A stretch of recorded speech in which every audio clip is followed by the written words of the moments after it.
Good day to everybody out there that is tuning in for another exciting day. Listen, we're going to kind of flip the switch a little bit on today. I know you guys are used to CB, the wonderful host that we have, kind of leading things off. But we decided to let me lead things off today and kind of let me shoot some questions at him. That gives me a little break and gives him an opportunity to also kind of show you guys from a different perspective how to deal with some issues. So I want you to just sit back and I want you to put your seatbelt on and buckle up because it's going to be a good ride today. The topic that we are discussing is haters. Wow, haters. And let me tell you, from the beginning of time, there's always been haters, and there probably always will be. And so I think one of the things that we deal with, Brother CB, is, people want to think of haters in different perspectives. So, maybe you can kind of, start the conversation off with giving those who are out there listening and looking and learning kind of an idea of, what is the origin, of that concept and that we now look at haters in a different light. Yeah, I remember Dr. Daniels, it was years ago when I was in high school and people in the term haters came out. I remember Mary J. Blige, No Hateration was the nice song that came out. And it was just crazy how people just focused on, we got as a society to start focusing on people hating on one another. Mm-hmm. And then now I've noticed in 2022, fast forward almost 30 years, we're so fixated now on who's hating on me and really tuning in to the negativity that someone may or may not be given to you, to the point that you are manifesting the hate on yourself. And then when you manifest the hate on yourself, you do things inadvertently that cause people to want to hate on you. Take case in point. How many people have you known, Dr. Daniels, that will literally go online and say, I'm going to put this up there because I know they're going to hate on it. And sit on Facebook and watch to see who's going to say something or comment. Well, it's kind of crazy. It's crazy. But it's like, why are we so fixated on that? And me and you, Dr. Daniels, has had plenty of conversations about, demons, the devil, and the influence of people. And we talked about the ego and all this type stuff. And I wholeheartedly believe that really it is the influence of the prince of principalities himself that's doing it to us. But we can't give him like all of that credit. Some of it we got to take upon ourselves because we're doing it to ourselves by opening ourselves up to, if we're listening and willing to sip the tea and the gossip and the negativity, we're inviting that stuff inside of ourselves to be able to manifest it out for other people. Well, you raise an interesting point, and so I'm going to ask you to flesh that out just a little bit, because you said that from a spiritual standpoint that we know that Satan is going to do some things that will manifest itself as if we have some haters. So I guess the question then is that if we believe we are spiritual beings and we know that Satan is our enemy, should anybody be surprised that there are haters out there? No, we really shouldn't. And to go back to what I was saying too is not only we shouldn't be looking for it. And that's where we get caught in the web. We start looking for that. I remember when I was younger, I always said to myself, I only have issues when I complain about something.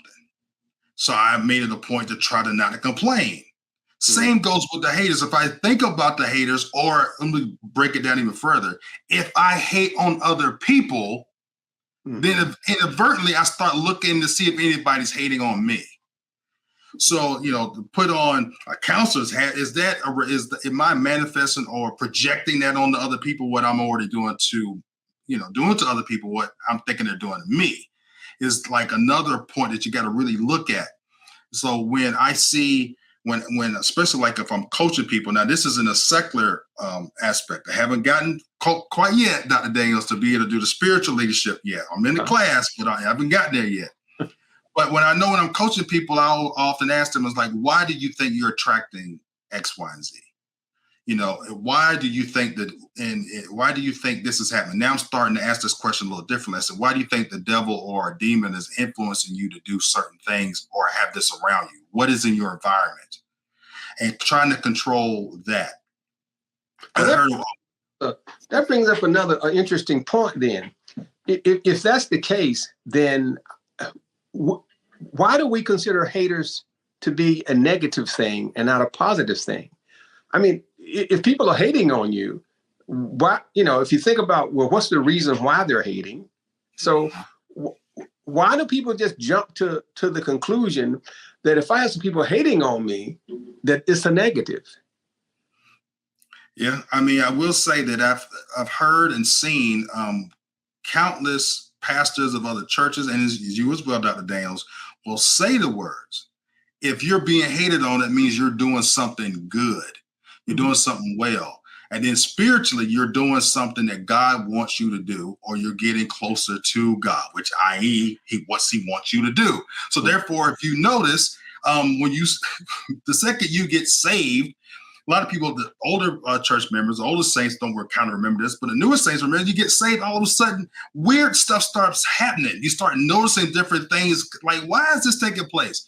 Why is my light bill that used to be $150 is now $250? And then you're thinking, okay, what is going on? Or you go down to the DMV and you start getting problems with people at the DMV all of a sudden. But this is the one thing that you taught me that really helped me a lot. You said, CB, if you go in a situation looking for it, that's what you're going to get. So I started going in a situation, being blessed and sanctified and looking for the favor. Mm-hmm. And guess what happens? I get the favor. Right. Because I try to focus on what God has in store for me, not what the devil had, what tricks and obstacles he's got laid out over here. It's like, well, if I focus on God, he's going to move all that out the way or give me the ability to jump over the hurdle. Well, here's another thought I just want to throw out there for you to kind of enlighten our viewership on. And I'll just kind of like set the platform for the conversation. I've never, and I'll take it from a secular, not just a spiritual way, but we can certainly respond spiritually, but just in a real life scenario, right? If you are a beautiful woman, you probably have some haters, right? If you are a not so beautiful woman, you probably don't have too many haters, right? Because I've never heard a woman who's not real beautiful anybody say, oh, she thinks she's cute. You know what I mean? You get where I'm coming from. And if you don't have a lot of stylish, style to you, and you're not a wealthy individual, I never heard people hate on broke folk per se. You know what I'm saying? So can you speak to that for a little bit to help our folk who have received hateration, so that they can kind of look at it from that standpoint? Well, if you're hating on me, that kind of means you must be jealous of me, and if you're jealous of me, that must mean that I must have a lot going on for me. And your hating is just a confirmation. Can you kind of talk about that for a little bit? Because I've heard you say that in the past. Yeah, the confirmation, definitely if you're doing something well and you start getting hate, that is really like a telltale sign of you're doing the right thing. Now, really is the level of hate that you get that whether or not how good a thing you're doing. So if people are just talking about you, that's what I call like level 1 type hate. Okay, that means you're doing something well, or you're going on the right path. You're starting out on doing something really well. Now, when you hit midway to your goal, that's when the people that do more than just talk about you behind your back, that's when they start really throwing obstacles at you, because they don't want you to succeed. And some of these people that are the very people that you have in your circle that you don't really know yet. That's the reason why you hear people say you want to move in silence, so to speak. So you don't let nobody know what you're doing, but which is another caveat here. What Christ is telling you to do, if you're moving in my name, I want you to be very vocal in doing it. Okay. But back to the point. So that's number two. When you're halfway there, people start doing actual stuff.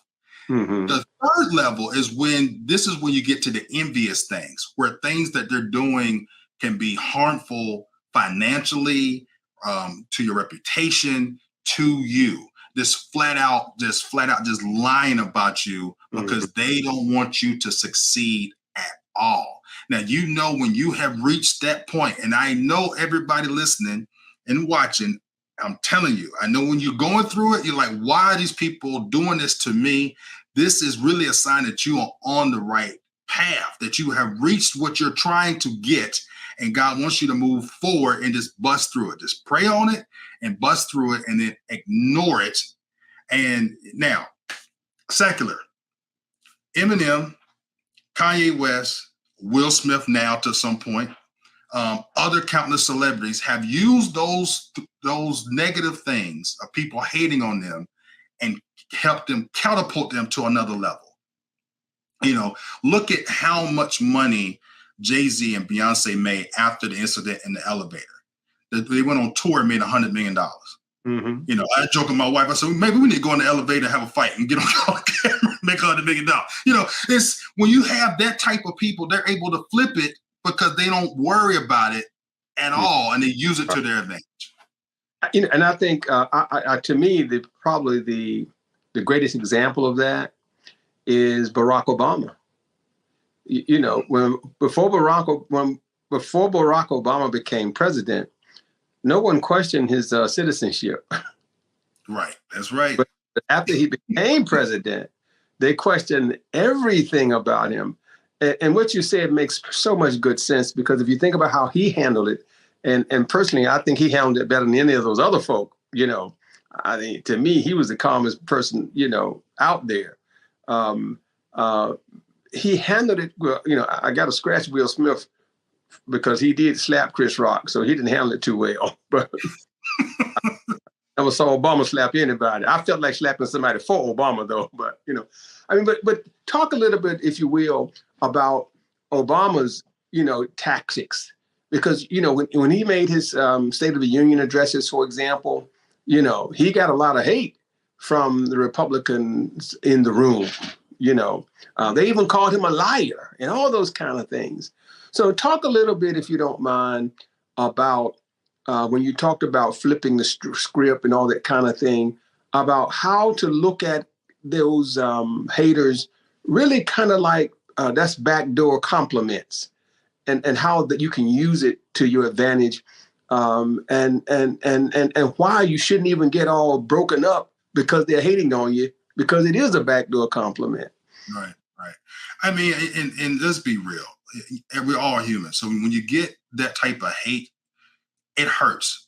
Mm-hmm. But then with time and you got to think about Barack Obama, President Barack, right? He was a seasoned politician, African-American, born in Hawaii. So he had multitudes of obstacles that he had to jump over and bust through. Some of them he had to just break through. So was that something new to him? No. He handled it with class, and he did everything. Anytime they said something to him, and he was yelling out from I want to say the Parliament, from Congress, it's like he never even missed a beat. He just paused and kept right on going, just even killed. Now you kind of can, that inside he was probably boiling, but it's like, but number one, he had that one thing that he didn't have the ability to do what other white politicians can do. Mm-hmm. So like if they was to do that to Joe Biden could spend 15 minutes tearing into that person. Right. Obama can't do that. Mm-hmm. Now that's a whole nother societal question that we have with America with black men. You can't prepare to be angry.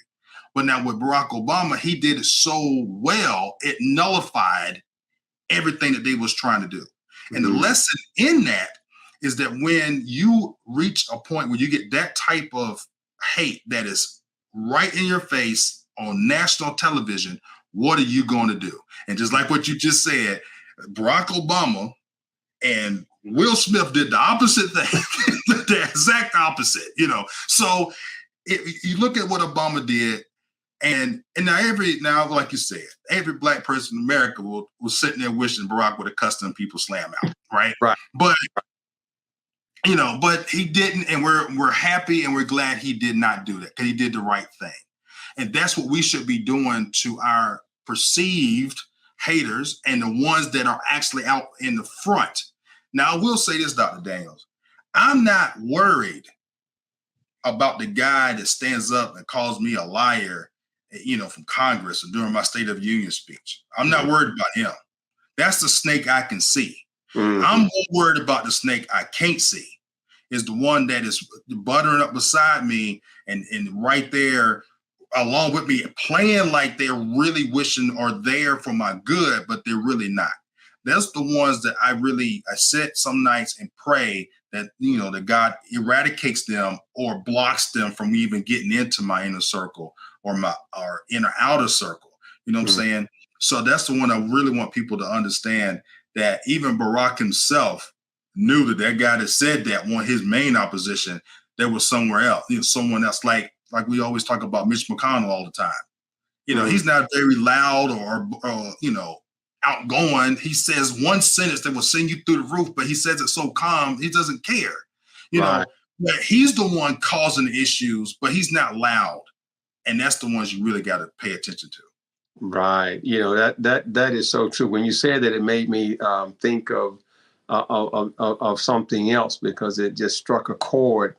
And that is, even though you said, the secular realm is your forte, but what you said fit right in with what Jesus said. So that's why I want, you may not have given yourself credit a little bit, because what you said is exactly what Jesus said, right? And also reminds me of what a wise woman said to me a long time ago. She was like 103 years old when she passed, Miss Sadie Walton, who was a staple at our church. She said that people will always say negative things about you. She said that's just the nature of the world. She said your job is just to make sure what they said is not true. And that's kind of what, when you talked about how President Barack Obama handled it, it kind of conjured up that kind of thing, that thinking, but it also conjured up what Christ said, right? And so I guess then that brings me to the next question, because oftentimes you hear, that famous, WWJD, what would Jesus do in these situations? So, with all that being said, you will have some venomous folk in your life, right? We know David didn't always handle them well, spiritually. Matter of fact, David prayed, Lord, avenge me of mine adversaries, right? So, but thinking about the contrast between how David wanted to handle his and how Jesus told us to handle ours, right? Because he said, you ought to kind of turn the other cheek, per se, right? Give us some insight, if you don't mind, on how to balance those scales, from the Old Testament, Lord, avenge me of mine adversaries, to the Jesus, turn the other cheek, help us out a little bit in that area. Well, the way I look at it is about really what benefits you the most. And you have revenge on somebody and you feel good for a fleeting moment. Or would you feel better if you was to be neutral, to bless that person and let God take care of it? Mm-hmm. Which one? Your blood pressure is going to go up if you go try to seek revenge on somebody, or you wish revenge on somebody. But if you seek them to understand, forgive them for what they have done, and move on and let God handle it, your blood pressure didn't go up not one bit. So therefore, at the end of the day, you're here, you're level. So and then for the rest of your day or week or month, you're not having spikes up and down. So that's what I would tell people the benefit is. And the benefit in Jesus is peace. Is let me take care of this. Mm-hmm. Let your Father take care of it. Let the Holy Ghost take care of it. So move on. And that is the big thing. And like Dr. Daniels, this old saying is, what does it have to do with the price of tea in China? Right. And then I heard there was another person I was listening to a podcast, and they said, What are you worried about now? What you fretting over now? Think about a year from now. Will it make a difference? Mm. And most of the time it won't. So why are you worrying about it? Yeah, and that's a mouthful right there. That's a mouthful, because oftentimes, you know, the moment after, you know, or the when you wake up to that morning and it's fresh on your mind, you kind of want to strike back. But like you say, the question is, 6 months from now, will it really matter, right? You know, who really is going to remember, and what would the damage be? And that's one thing you said earlier on that I think really kind of sets the stage, is that, you know, you have to look at counting the cost of your actions as well as what their actions meant to you. You know, you kind of put it in stages. I like the way you put that in stages, you know, because that's the question, right? At what stage is the hateration being dropped on me? You know, is it just a mild nuisance? Is this really having a negative impact on my ability to sustain my standard of living? You know, is it dealing with me in a way that, you know, mentally I'm about to lose my mind? And so you're so right. The thing is, that's the impact you kind of have to look at, because sometimes if you deal with your hater the same way your hater's dealing with you, then your hater has accomplished exactly what they were trying to do in the first place, which is to rattle you, right? Which kind of puts you in a difficult place, you know, as well. So let me just, this is kind of like a, you know, I'm going to throw a, you know, change up ball at you right quick. Because, you know, as I mentioned before, there are some times where when I heard President Obama speak, right, I wanted to slap the haters myself, right? Not just the ones on the television, but the ones I meet day to day, you know, that I happen to have been associated with, you know, Right. that would feed into that stuff. So can you give us some advice on how to maintain a sense of sanity when the hateration is being given to those whom we love dearly or who we care about? Not directed at us personally, but those who we care about. And how do we deal with that issue? And how do we help them as well? Well, this is where the secular background comes into play. Is Stephen Covey once said, "Seek first to understand, then be understood." So when I go into situations like that, I want to know, like, why are you making the statement that you're making? And really, don't just give me hot air and boastful. Sit down, calm yourself down. Tell me why you're making that statement or that assumption. And then we're going to have an adult conversation about it. So therefore, even if you're my friend or associate and you know, everybody remembers when Trump was in office, it split some people down the middle.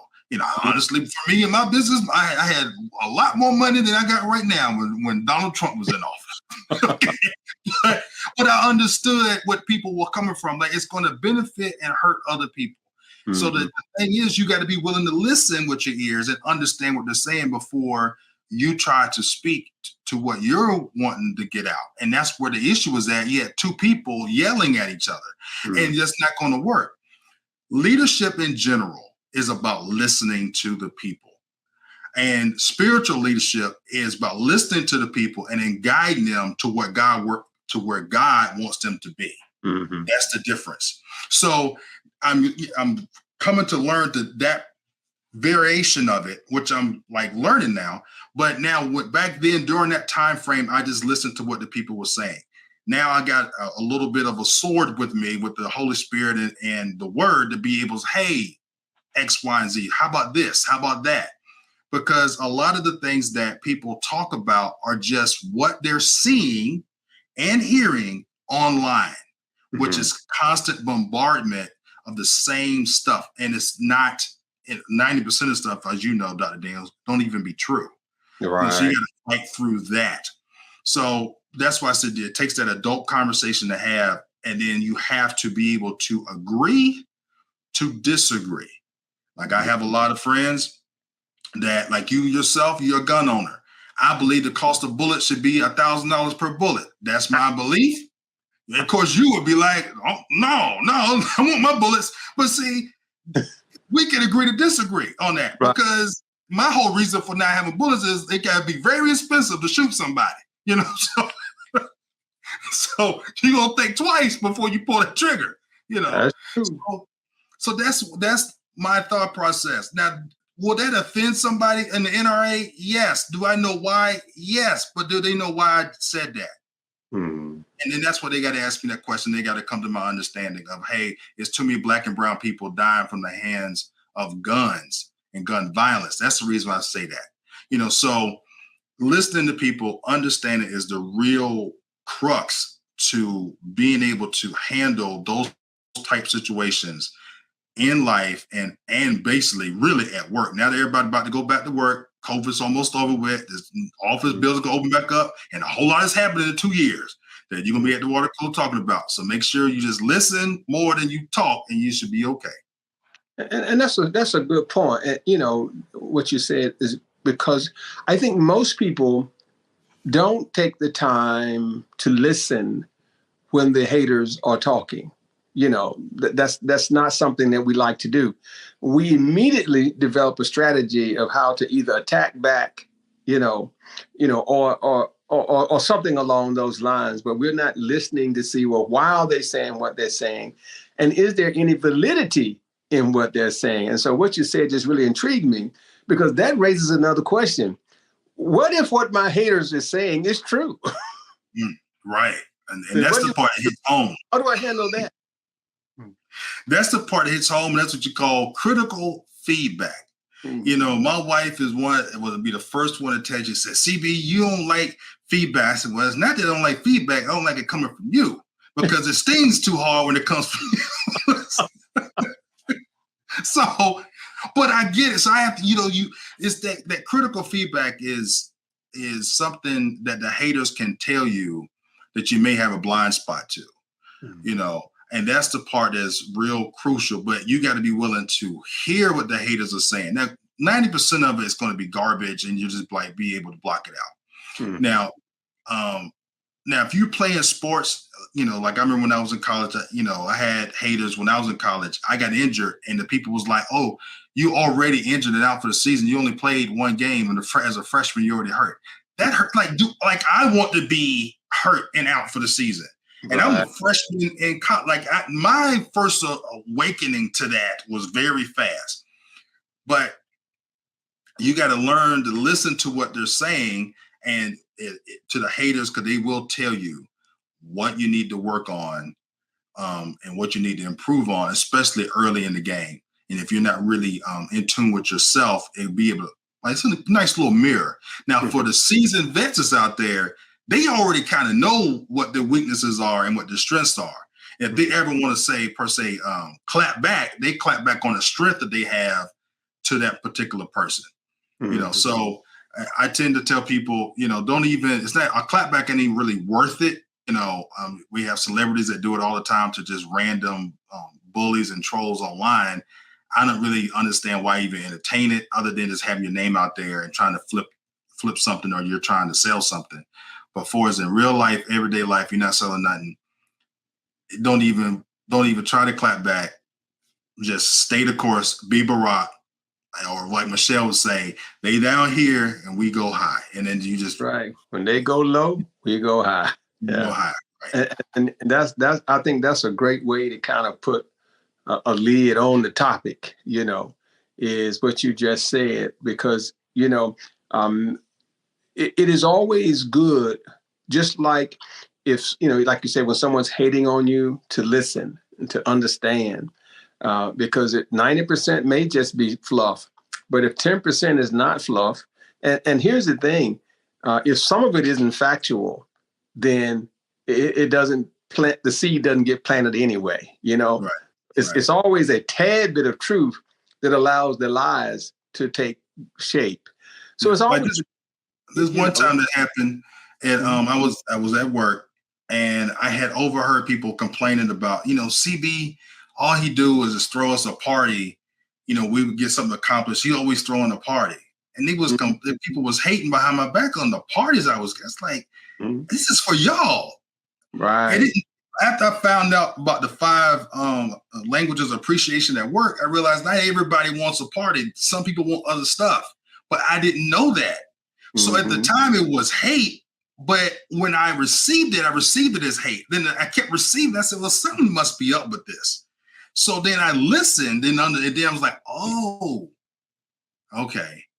Now we're not talking a pizza party, people. We're talking like full-fledged. I spent like $2,000, at a restaurant or a club or something, like rewarding the staff for a job well done, and people was complaining.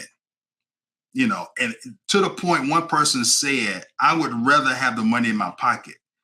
And I'm like, with the number of employees I had to use, that would have been only $50. But that's what they wanted, right? That's what they wanted. So that's a good point, is that sometimes you want to take, like you said, you want to take that negative and turn it into a positive. So sometimes you want to say, well, wait a minute, is there any truth in it? If there is some truth in it, then let me make myself better. Now, that doesn't mean that the hater is going to stop hating, but it does mean that you can be better because of the hate. Now, and I think Barack Obama was a classic example of that, because some of the things they said about him had a tinge of truth to it. But I noticed what he did was he made those adjustments so that they couldn't tell the same lie twice. Yeah, that's right. That's right. It's been a great time. Listen, we're at that 30-minute time frame now. We normally like to wrap things up. So you want to give us any final advice before we close out for the day?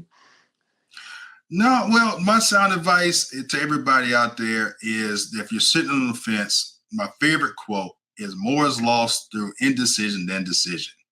Just make a decision, pray on it, and push through. And also, don't forget to take God with you. That's a lot of things that people in business are doing. They're forgetting to take God with them. All right. Thank you so very much for joining us. Don't forget to like us, and don't forget to spread the word that we're out there. Thank you so much. God bless you. And we're going to see you next time.